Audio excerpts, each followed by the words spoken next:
சில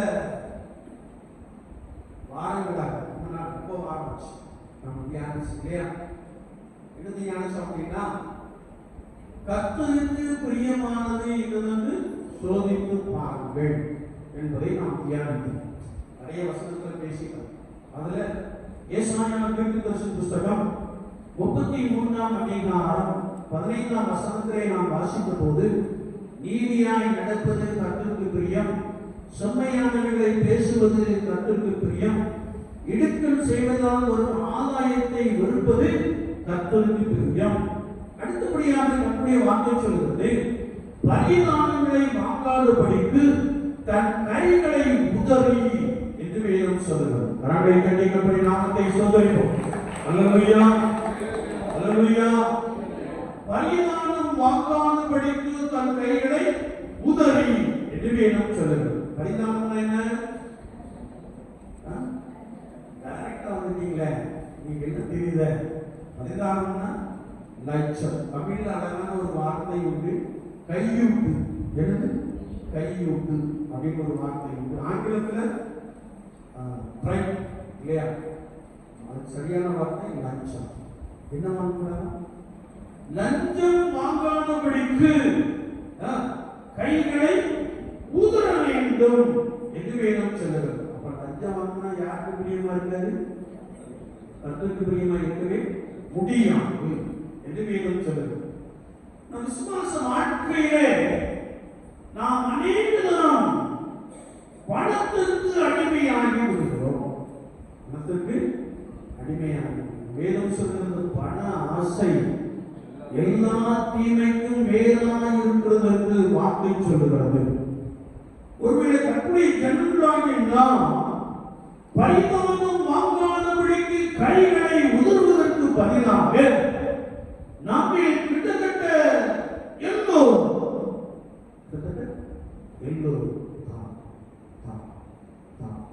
அப்படின்னு நினைச்சுக்கிறோம். வாங்கிட்டே எப்பெல்லாம் வாங்குறீங்க? உங்களுக்கு தான் தெரியும் எப்பெல்லாம் வாங்குறீங்க இல்லையா? ஒரு பொது தேர்தல் நடந்தாலும் நல்ல சாப்பாடு ஒரு 300 ரூபாய் செய்யும், எவ்வளவு வாங்குறீங்கன்னு தெரியும் இல்லையா? அதுபோல இப்போ நம்முடைய ஆலயங்களிலே தேர்தல் நடந்தாலும் நம்ம என்ன வாங்கிக்கிறோம்? பணம் வாங்கி கொடுக்கிறோம். ஆனா வசனம் சொல்லுது, பரிதானம் வாங்காமல். ஓட்டு போடுவதற்கு நாம் லஞ்சம் வாங்கிட்டு தான் நினைச்சுக்கிறோம். ஓட்டு போடுவோம். யாரையும் நான் வாங்காமல் இருக்கு சொல்ற யாரும் இருக்கீங்களா? இருக்கீங்களா? நாங்க வாங்க மாட்டோம் சொன்னோம், அவங்க வந்து நினைச்சுட்டாங்க கொடுத்துட்டாங்க அப்படின்னு நினைச்சாலும் அது தன்னுடைய பார்வையில் பிரியமாக இருக்காது என்று வசனம் சொல்லுது. இல்லைதான் நாம் அந்த ஆவிக்குரிய அனுபவத்தை பார்க்கின்ற பொழுது உலக ஆசை, உலக இச்சைக்கு நாம் இடம் கொடுத்து, குறிப்பாக பரிதானம் வாங்கக்கூடாது என்று சொல்லுகிற வார்த்தைக்கு எதிராக செயல்பட்டு கர்த்தருக்கு பிரியமில்லாத செயல்பாடுகளிலே நம்ம அநேகர் நான் சொல்ற இந்த விஷயத்துல எல்லாருமே அப்படிதான் விஷயம் இருக்கும். அதான் மறுபடியும் கேட்கிறேன், நான் வாங்கலையா அப்படின்னு சொல்ற யாரும் இருக்கீங்களா? சோதரம் ஒரே ஒரு சகோதரி, 2 சகோதரிகள் கரண்டை தண்ணி எப்படி நாம சோதரிப்போம். அல்லேலூயா, அல்லேலூயா. இந்த 2 பேர் நிமித்தமா கர்த்தர் உங்களை என்ன மன்னிப்பார், ஆசீர்வதிப்பார். அல்லேலூயா. அப்படியா? அப்பொன்னும் வந்தமையா அப்படின்னா நீ இந்த வசனத்தை கேட்ட பிறகும் நீ பரிதானம் வாங்கினால் உனக்கு ஐயோ, உனக்கு ஐயோ. ஒரு ஐயோ இந்த வசனத்தை உங்களுக்கு காட்டிக்க மாட்டாங்களோ நினைக்கிறேன் இல்லையா? சிலரை பார்த்தாரு, என்னடா கர்த்தருக்கு பிரியமானது கர்த்தருக்கு பிரியமானதுன்னு சொல்லி கடைசியில பணத்துல வந்து ஐயா நினைச்சாங்க, ஐயா வைக்கிறாங்களே அப்படின்னு நீங்க நினைக்கலாம். ஆனா கர்த்தரை நாம் பிரியப்படுத்த வேண்டுமே என்றால் பொருளாசை என்னும் விக்கிரக ஆராதனை நம்மை விட்டு என்ன செய்யணும்? அகன்று போக வேண்டும். எதிர்த்தலை நாம் வாசிக்கின்ற பொழுது பணம் பாதாளம் விட்டு என்ன செய்யணும்? ஆயுமா. அப்ப நாமளும் கூட பாதாளத்துக்கு செய்ய வேண்டியதான், போயிட வேண்டியதான் இல்லையா? ஏன் சொல்லுகிறேன் என்றால், நான் இந்த உலக வாழ்க்கையிலே கர்த்தருக்கு பிரியமானது என்ன என்பதை சோதித்து அறிந்து என்னை வாழ்க்கையிலே அல்லது விசுவாச வாழ்க்கையிலே அல்லது பரிசுத்தத்தை காத்துக்கொள்கிற அனுபவத்திலே எந்த ஒரு காரியம் என்னை இடராக்குகிறதோ அதை விட்டு நான் விலகி ஓட வேண்டும். கரங்களை தட்டி கர்த்தருடைய நாமத்தை ஸ்தோத்திரிப்போம். அல்லேலூயா, அல்லேலூயா.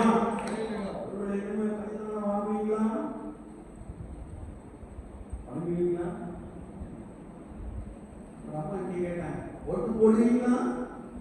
ஓட்டு போடுவீங்களா அப்படின்னு ஒரு அம்மா கேட்டாங்க. என்னம்மா? இரும்பு மனுஷி என்று போற்றப்படுகிற செல்வி செய்கிறது. எனக்கு ரொம்ப பிடிச்சாமா.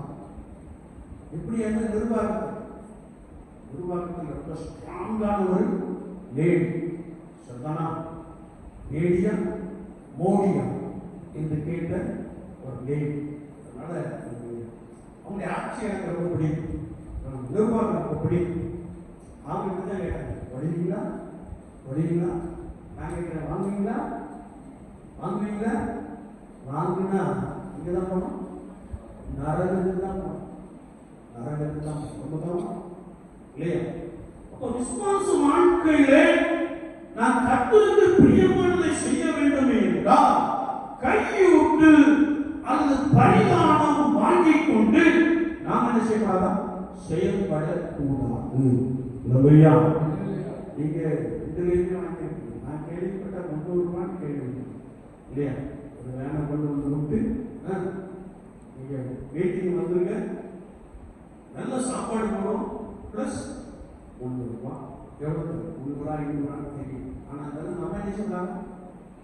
சொல்லுங்க, வாங்க, நீங்க வாங்க மாட்டோம்னு சொல்லுங்க, சொல்லுங்க இல்லையா? வாங்க மாட்டோம்னு சொல்லுங்க. பிள்ளைகள் இருக்குல்ல, பிள்ளைங்க நம்ம பிள்ளைங்கன்னா கண்படி பிள்ளைங்க கருத்துக்குள்ள பரமாளிப்பாங்க. பெற்றோர் தான் கேட்கறாங்க, வாங்க மாட்டோம் அப்படின்னு சொல்லுங்க. கர்த்தருடைய ஜெபத்தை அங்கீகரிக்கிறார். அல்லேலூயா, அல்லேலூயா. எங்க இருந்து சொல்லிருக்கீங்க?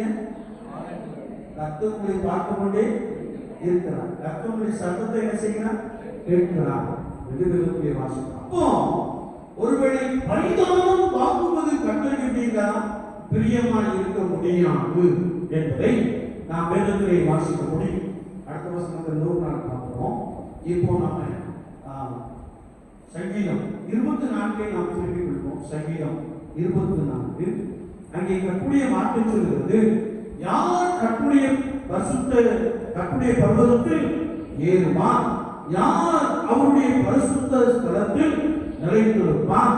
கைகளில் சுத்தமுள்ளவனும் இருதயத்தில் மாசில்லாதவனுமாய் இருந்து தன் ஆத்துமாவை மாயைக்கு ஒப்புக்கொடாமலும் கபடாய் ஆணையிடாமலும் இருக்கிறவனே என்று நாம் கர்த்தருடைய வார்த்தையிலே வாசிக்க முடியும். அல்லேலூயா, அல்லேலூயா.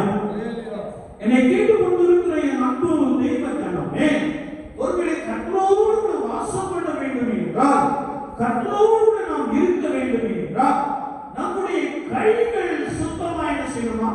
இருக்க வேண்டும். அல்லேலூயா.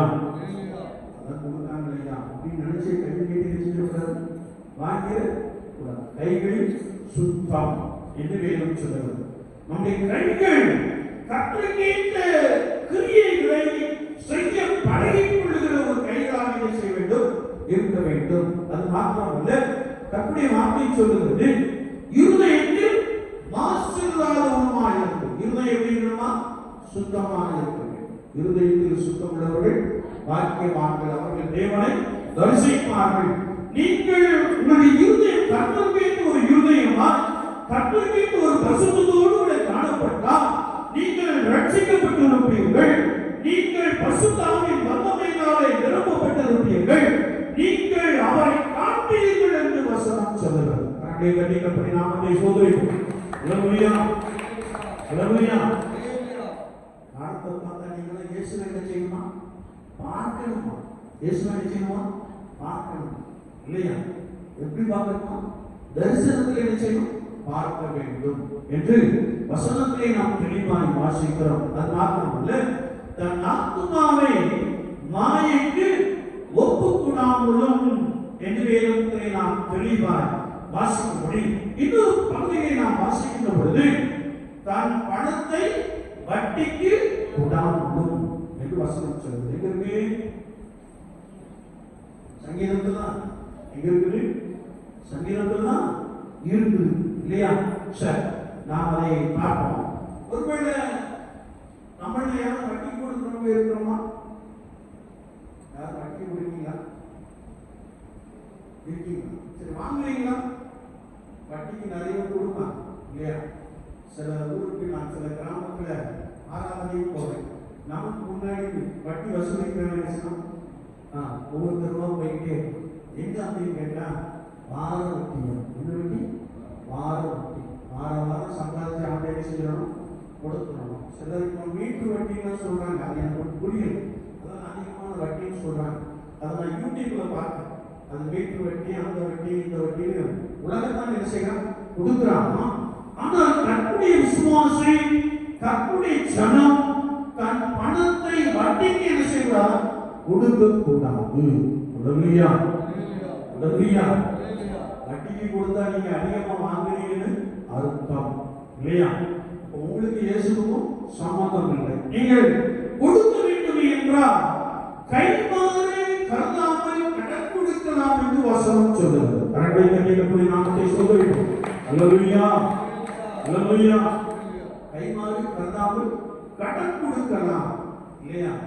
ஒரு 1000 ரூபாய் கொடுத்துட்டு ஒரு 1300 ரூபாய் தருவாரான்னு நினைச்சிட கூடாது இல்லையா? வட்டிக்கு கொடுக்க கூடாது, வட்டிக்கு வாங்க கூடாது என்பதிலே வசனத்தை நாம் தெளிவாய் வாசிக்க முடியும். என்னை கேட்டுக்கொண்டிருக்கிற என் அன்பு சகோதரனே, சகோதரியே, கர்த்தராகிய இயேசு கிறிஸ்துவை பின்பற்றுகிற அனுபவத்திலே நம்முடைய அன்றாட செயல்பாடுகள் ஆண்டவரை பிரியப்படுத்துகிறதாக காணப்படுகிறதா? யோசித்து பாருங்க இல்லையா? வசனம் தெளிவாக சொல்லுது. நான் வசனத்தை அப்படியே சொல்றது நான் யோசிப்பதே இல்லை. வசனத்தை அப்படியே சொல்லணும். வசனம் அப்படித்தான் உள்ளதை உள்ளதென்று சொல்லுங்கள். அனுப்பி பேசுற அல்லது அந்த வசனத்தை அப்படியே கொஞ்சம் தேய்ச்சி பேசுற பழக்கம் நம்மகிட்ட இல்லாம போச்சு இல்லையா? ஆனா கற்பனை ஆவியானவங்க சொல்லுறாங்க, ஒருவேளை நான் ஒரு காரியத்தை செய்வதற்காக, ஒரு காரியத்தை செயல்படுத்துவதற்காக பரிதானம் என்ன செய்யக்கூடாது? வாங்கக்கூடாது. நீங்க வாங்க மாட்டோம் அப்படின்னு சொல்லியிருக்கீங்க. கர்த்தருடைய கண்களை பார்த்து கொண்டே இருக்கிறது. எப்படியே வாங்கிட்டீங்கன்னா கர்த்தர் ஒரு போட்டை செய்வார், நிச்சயமா போட்டுவோம். நிச்சயமா செய்வார், போடுவோம். எப்படி கொடுக்குறது? மட்டாய் கண்டிப்பேன் என்று சொல்லுகிறார். கரங்களை தட்டி கற்பனை நாமத்தை சொல்லிப்போம். ஹல்லேலூயா. அப்படி செஞ்சிருவார். கண்டிப்பா என்ன செய்வார்? கண்டிப்பா. வசனத்தை கேட்ட பிறகு நீ குடித்து பாவம் செஞ்சா அநேக அண்டிகள்னு வசனம் சொல்லுது இல்லையா? அநேக அண்டிகள். சிலரை சிந்தித்து பார்ப்பார். சிலருடைய வழி கர்த்தருக்கு பிரியமில்லாது காணப்பட்டால் எப்படி கீழையா கழுதையின் மேல ஏறி போய்கிடும் போது சவரோட வச்சு கழுத காலை நசுக்கிச்சாலும் அப்படி சில காரியத்தை ஆண்டவர் என்ன செய்யலாம்? செய்யலாம். வழிக்கு போயிட்டுன்னா கட்டாயம் அதிகமான தண்டனை விஷயம் கொடுப்பான். எனவே விசுவாச வாழ்க்கையிலே நான் பரிமாணம் வாங்கக்கூடாது, லட்சம் வாங்கக்கூடாது. லட்சம் வாங்காத அநேக ஆபீசர்ஸ் இருக்கிறாங்க. நான் சொன்ன 2 பேரை பார்த்தேன் சொன்னேன் இல்லையா? அதில் ஒருத்தர் ஐசி கிட்டே ஐசி நாங்கள் பேசிக்கிட்டு இருந்தோம். எங்களுக்கு நலன்கள்லாம் நிறையா இருக்குது அப்படின்னு பேசணும். அந்த 44 வருஷம் கழிச்சு பார்த்தீங்களா? அவங்கள சகோதரர்கள், சமயத்தை சார்ந்தவர்கள், நல்ல சகோதரர்கள், நல்ல கடினமான உழைப்பு. அவர் ராஜமலை பக்கத்துல ஒரு இடத்துல ஒரு 50 ஏக்கர் பழத்தோட்டங்களை செஞ்சிருக்கார். பேசிட்டே இருக்கும். அந்த நேர்மையான ஆபீசர் சொன்னாரு, உங்களுக்கு எல்லாமே இருக்குது, நான் ஒன்று கூட என்ன செய்ய வாங்குவோம். கரங்களை தட்டி கர்த்தருடைய நாமத்தை ஸ்தோத்திரிப்போம். ஹல்லேலூயா, ஹல்லேலூயா. என்னை கேட்டுக்கொண்டிருக்கிற என் அன்பு சகோதரனே, சகோதரியே, ஒருவேளை பல சமயத்திலே வாழ்கின்ற அநேக நேர்மையான ஆபீசர்ஸா இருக்கிறாங்க. நான் நிறைய ஆபீசர்ஸை பார்த்திருக்கேன்.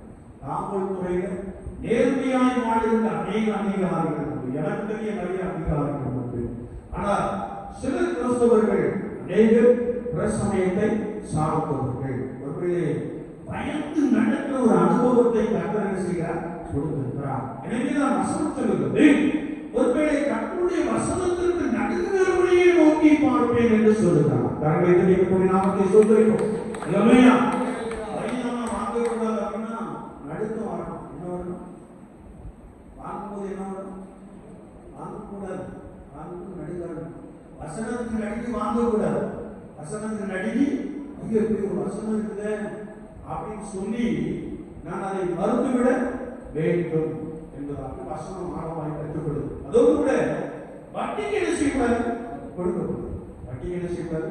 கொடுக்கக்கூடாது. யாரையும் வட்டிக்கு உங்க வீட்டுக்காரர் கொடுத்தாருன்னா கவர்மெண்ட் மட்டும் சொல்லிங்க, ஐயா வட்டிக்கு என்ன செய்யணும்? கொடுக்காது. முடிஞ்சா கடன் என்ன செய்யும்? கொடுக்கும். ஆனால் கைமாறு என்ன செய்யக்கூடாது? கருத்துக்கூடாது வசனம் சொல்லுது. நீங்க தான் சொல்லணும். நீங்க தான் என்ன செய்யணும்? சொல்லணும். ஏன்னா நிறைய ஆண்கள் இருக்காங்க, சிலர் வட்டி கொடுப்பாங்க. எனக்கு தெரிய ஒரு வயதான தாய் என்ன செய்யறாங்க? வட்டிக்கு கொடுத்துக்கிட்டே. எனக்கு தெரிய வயதான தாய் வட்டி கொடுத்துக்கிட்டே. ஆனா வேத வசனம் என்ன சொல்லுது? வட்டிக்கு விடாமலும் இது வேணும் சொல்லுது. பரிசுத்தத்தை காத்துக் கொள்ள வேண்டும். அப்படி இருந்தால் நாம் யாக்கோபுடைய சந்ததி என்று வேதம் சொல்லுகிறது. தங்களை கடிக்கப்படி நாமத்தை சொல்லுகிறோம். அல்லேலூயா. நாம யாருடைய சந்ததியா? யாக்கோபுடைய சந்ததி. அல்லேலூயா. நமக்குள்ளே கர்த்தர் நேர்மையான ஆபீசர்ஸ் வைத்திருக்கிறார். நேர்மையான காவல்துறை அதிகாரிகளை வைத்திருக்கிறார். நான் ரொம்ப சந்தோஷப்படுறேன். ஒரு குட்டி தம்பி காவல்துறையில பணி செய்கிறார். என்னோடு கூட பேசிக்கொண்டிருந்த பொழுது இயேசு கிறிஸ்துவை மட்டும்தான் என்ன செய்தார்? பேசிக்கொண்டே இருந்தார். நான் அவரோடு கூட பேசினேன். இந்த குறிப்பிட்ட அதிகாரி அவர் கிறிஸ்தவர், நேர்மையானவர் என்று சொன்னேன். ஆமா, உங்களுக்கு எப்படி தெரியும்? அல்லேலூயா. அல்லேலூயா. அப்போ விசுவாச வாழ்க்கையில் ஒரு சின்ன காரியம், சின்ன என்ன பயம் இருக்குன்னா, நான் ஒரு 500 ரூபாய் வாங்கினா எனக்கு ஒரு 1000 ரூபாய் செலவு செய்யும் வந்துருமோ அப்படிங்கிற பயம் என்ன செய்யும்? அப்படியே என்ன செய்ய மாட்டோம்? வாங்க மாட்டோம். என்ன செய்ய மாட்டோம்? வாங்க மாட்டோம் இல்லையா? அப்ப அந்த காரியத்துல கட்டி ஆவியானவர் சொல்லுகிறார், நாம் நம்மை சரிப்படுத்திக் கொள்ளுகின்ற போது, அதே நேரத்தில் வட்டிக்கு கூடாமல் நம்மை காத்துக் கொள்ளுகின்ற பொழுது, அதோடு கூட மாத்திரமல்ல, நான் கட்டிய பார்வையிலே மாசுலாமணமாக இருக்க வேண்டும். சில பேர் மாசுலாமணின்னு வச்சிருப்பாங்க. என்னது? யாரு இருக்காங்களோ தெரியல. சிலர் பேர் என்ன வச்சிருக்காங்க? மாசுலாமணின்னு வச்சிருப்பாங்க. அவர்களுக்கு மாசா என்ன? மாசுலாமணி தூசி அழுக்கு. தூசி அழுக்கு இல்லையா? மாசு வேற எங்கேயும் வெளிச்சாரு இல்லையா? மாசுனாதவர்கள் அப்படின்னா நாம நம்முடைய பரிசுத்தத்தை காத்துக் கொள்ள வேண்டும் என்பதை புரிந்து வசனம் நமக்கு ஆழமாய் கற்றுக் கொடுக்கிறது. அல்லேலூயா. விசுவாச வாழ்க்கையிலே நாம் எப்படி இருக்கிறோம்? சற்று நம்மை யோசித்து பார்ப்போம்.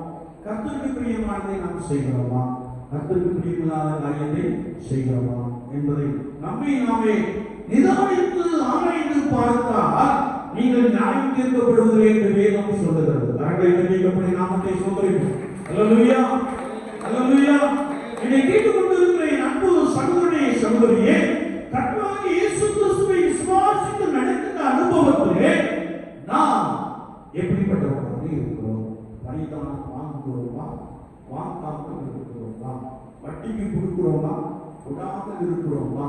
ஒருவேளை பாவம் நிறைந்த இந்த உலகத்திலே நான் பரிசுத்தத்தை காத்துக்கொண்டு யாக்கோபு என்னும் சந்ததியை சேர்ந்து அவரை தரிசிக்கிற, அவரை காண்கிற ஒரு நபராக நாம் காணப்படுகிறோமா? சற்று நம்மை என்ன செய்யலாம்? நிதானித்து ஆராய்ந்து பார்க்க வேண்டும், யோசித்து பார்க்க வேண்டும். யாக்கோபு சொல்கிறார், நான் தேவனோடு கூட போராடி அவரை முகமுகமாய் கண்டேன் என்று சொல்கிறார். கரங்களை நாமத்தை சொல்கிறோம். அல்லேலூயா. ஆண்டவரை தரிசித்து வாழ்கிற அனுபவம், ஆண்டவரை கண்டு வாழ்கிற ஒரு அனுபவத்தை இன்னும் அதிகமாய் தாரும் ஆண்டவரே என்று சொல்லி நீங்கள் கேட்கின்ற பொழுது கர்த்தர் உங்களுக்கு உதவி செய்ய வல்லவராக இருக்கிறார். அல்லேலூயா. கர்த்தருக்கு பிரியமானது என்னவென்று சோதித்து பாருங்கள். கர்த்தருக்கு பிரியமானதை செய்யுங்கள். கர்த்தர் உங்களையும் உங்கள் சந்ததிகளையும் உங்கள் நிமித்தமாக இந்த கிராமத்தையும் தேசத்தையும் ஆசீர்வதிப்பார். எத்தனை பேர் விசுவாசிக்கிறீங்க? அல்லேலூயா. ஆண்டவர் எல்லா நன்மையின் ஆசீர்வாதங்களினால் உங்களை நிரப்புவார். நாம் ஜெபிப்போம். நேசிக்கிற நல்ல ஆண்டவரே, இந்த முன்னிரவு ஜெபங்களுக்காக ஸ்தோத்திரம் செலுத்துகிறோம். இந்த ஜனங்களை நோக்கி அன்றாடி ஜெபித்திருக்கிறார்கள். சிலர் கண்ணீரோடு ஜெபித்திருக்கிறார்கள். சிலர் நொறுங்குண்ட நடுங்குண்ட இருதயத்தோடு ஜெபித்திருக்கிறார்கள். நீர் ஜெபத்திற்கு பதில் கொடுத்து விட்டீர் என்று சொல்லி நாங்கள் விசுவாசிக்கிறோம். அதோடு கூட என்னுடைய வாழ்க்கையை நாங்கள் சரியாய் உமக்கு முன்னதாக நிறுத்தி நோக்கும்படியாய் நீர் எங்களுக்குள்ளே வசனத்தை கொடுத்திருக்கிறீர். நாங்கள் மக்கள் நன்றி செலுத்துகிறோம். இந்த வசனம் எங்களை வகை அறுக்கிறதாக காணப்படுகிறபடினாலே, இந்த வசனம் இரு கருப்புள்ள பட்டயமாய் இருக்கிறபடினாலே உம்மை ஸ்தோத்திரிக்கிறோம் பிதாவே. வார்த்தைகளை கேட்ட ஜனங்களை நீர் பலப்படுத்தும். யாரெல்லாம் ஆண்டவரே உமக்கு தங்களை அர்ப்பணித்துக் கொண்டார்களோ அவர்களையும் உம்முடைய சந்ததிகளையும் கர்த்தர் பூமியிலே பலப்படுத்தப்பட்டபடியாக அடியேன் செபிக்கிறேன். எல்லாவற்றுக்கும் மேலாக ஒவ்வொரு நாளும் பரிசுத்தத்தை காண்டு கொள்ளவும் ஆண்டவரை காண்கிற சாயலை காண்கிற அந்த அனுபவத்தை நுழைந்தவர்களாக காணப்பட தேவ ஆவியானவர் ஒவ்வொருவருக்கும் அதிகமாய் உதவி செய்கிறார். அந்த பிள்ளைகளுக்கான ஸ்தோத்திரம். கரந்தோடு ஆசீர்வதி. ஞானத்தின் ஆவியினாலே நிரப்பும். சகோதர சகோதரிகளை பலப்படுத்தும். வயது வைத்த பெற்றோரை பலப்படுத்தும். ஆண்டவரே இவர்கள் நிமித்தமாய் இந்த கிராமம் ஆசீர்வதிக்கப்பட்டு இருக்கிறது. யோசேப்பின் நிமித்தமாய் பார்வோன் வீட்டை ஆசீர்வதிக்கிறே. யோசேப்பின் நிமித்தமாய் தேசத்தை ஆசீர்வதிக்கிறே. அப்படியே ஜனங்கள் நிமித்தமான ஆசீர்வாதங்கள் இந்த கிராமத்திற்குள்ளே இறங்கி வரும்படியா ஒவ்வொரு குடும்பமும் ஆசீர்வதிக்கப்பட்டிருக்க கர்த்தர் அனுகிரகம் செய்யும்படியா நாங்கள் வேண்டி நிற்கிறோம். அதற்காக அதிகமாய் பலப்படுத்துகிறோம். குறிப்பாக அநியாயமாய் ஆண்டவரே வட்டிக்கு கொடுக்கிற நபர்களுக்காக நோக்கி பார்க்கிறோம். செய்தித்தாளிலே மீடியாவிலே அடிக்கடி பார்க்கிறோம். ஆண்டவரே பணத்தை கொடுத்து விட்டு சொத்துக்கள் முழுவதையும் எழுதி வாங்குகிற காட்சியை எங்கள் தேசத்திலே நாங்கள் வாழ்கின்ற பகுதியிலே பார்க்கிறோம். எல்லாம் அற்று போகப்பட்ட கர்த்தர் உதவி செய்யும்படியா குறிப்பாக ஆராதிக்கிற ஜனங்கள் வட்டிக்கு விடாமல் தங்களை காத்துக்கொள்ள கர்த்தர் அனுகிரகம் செய்யும்படியாய் வேண்டியிருக்கிறோம். அதன் நிமித்தமான ஆசீர்வாதங்கள் ஒவ்வொரு குடும்பத்தாரை பலமாய் நீரப்பட்டும் நன்மையின் கிருபையும் என்னை தொடரும் என்ற வசனத்தின்படியே நன்மையினாலே நிரப்புகிறார். வட்டிக்கு யாரெல்லாம் கொடுக்கிறார்களோ அவர்கள் மனம் திரும்ப கர்த்தர் அனுகிரகம் செய்யும்படியாய் வேண்டியிருக்கிறோம். அதற்காக நீர் அவளோடு பேசுகிறார். வட்டிக்கு வாங்கி கொண்டு கஷ்டப்படுகிற ஜனங்களுக்காக நோக்கி பார்க்கிறோம். அதிலிருந்து அவர்களுக்கு விடுதலை கிடைக்க கர்த்தர் புதிய பொருளாதாரங்களை ஒரு நிறைவை கொண்டு விடும்படியாக ஸ்தோத்திரிக்கிறோம். பலத்தக்காரம் ஜனங்களோடு கூட இருக்கிறது. நாளையின் நன்மை நாளையின் சமூகம் இவர்களை சந்ததிகளை சந்ததிகளின் சந்ததிகளை பலமாய் நீரப்பட்டார். இயேசு கிறிஸ்துவின் நாமத்தில் ஜெபம் கேளும் பரிசுத்த பிதாவே. தேவனுடைய இரக்கமுள்ள கிருபைக்கும் பராமரிப்புக்கும் பாதுகாவலுக்கும் ஒப்புக் கொடுக்கிறோம். கர்த்தர் உங்களை ஆசீர்வதித்து நாங்கள் விடுவது கர்த்தர் தம்முடைய முகத்தை உங்கள் மேல் பிரகாசிக்கப்படி உங்கள் மேல் கிருபையாக இருக்க கடவுள். கர்த்தர் தம்முடைய முகத்தை உங்கள் மேல் பிரசன்னமாக்கி இப்பொழுதும் எப்பொழுதும் சமாதானம் கட்டளையிடுகிறார். என் ஆத்துமாவே கர்த்தரை ஸ்தோத்திரி. என் முழுவதுமே அவருடைய பரிசுத்த நாமத்தை ஸ்தோத்திரி. என் ஆத்துமாவே கர்த்தரை ஸ்தோத்திரி. அவர் செய்த சகல வார்த்தையை மறவாதே. ஆமென். கர்த்தர் உங்களோடு இருப்பாராக. தேவ சமாதானத்தோடு போக கடவோம். கர்த்தருக்கு ஸ்தோத்திரம். கர்த்தரை ஆசீர்வதிக்கட்டும். கர்த்தரை ஆசீர்வதிக்கட்டும்.